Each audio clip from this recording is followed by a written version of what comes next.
Здравствуйте, дорогие друзья! Сегодня хочу поделиться с вами рецептом золотого молока. Золотое молоко – это очень популярный напиток. Целебную силу этому напитку золотого цвета придает набор пряностей, каждая из которых обладает полезными свойствами, а вместе они превращаются в мощное снадобье. Так что же входит в этот напиток? Это молоко, куркума и имбирь. В Индии целебные свойства куркумы известны уже несколько тысячелетий. Традиционное учение аюрведа о поддержании здоровья рекомендует использовать эти пряности для лечения самых разных недуг. Кроме того, куркума в Индии считается символом процветания. Не случайно. Этот напиток укрепляет иммунитет, замедляет старение, улучшает дыхание, снижает холестерин, ускоряет обмен веществ, повышает настроение. Друзья, 95% зрителей смотрят мои видео без подписки. Подпишитесь, пожалуйста, на канал. Это займет 1 секунду. Всех обнял, спасибо. Закипятить молоко. Молоко лучше, конечно, натуральное, если есть. Оно жирнее и полезнее. На 200 грамм молока нужна 1 чайная ложка куркумы,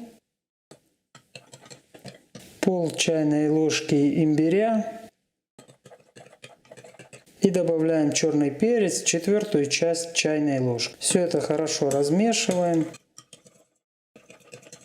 Ну и по вкусу можно добавить пол чайной ложки меда. Дайте этому напитку настояться 5-10 минут. Как правило, золотое молоко пьют горячим, но многим нравится и холодная смесь. Этот напиток вы можете даже поставить в холодильник и пить несколько дней. Специалисты рекомендуют его 500-1000 мг этого природного лекарства ежедневно. Соответственно, в день можно выпить 2-3 чашки золотого молока. Не рекомендуется этот напиток пить беременным и больным гепатитом. Попробуйте обязательно вкус этого чудесного напитка. Вам он, конечно же, понравится. Будьте здоровы, не болейте и до новых встреч. Скоро увидимся.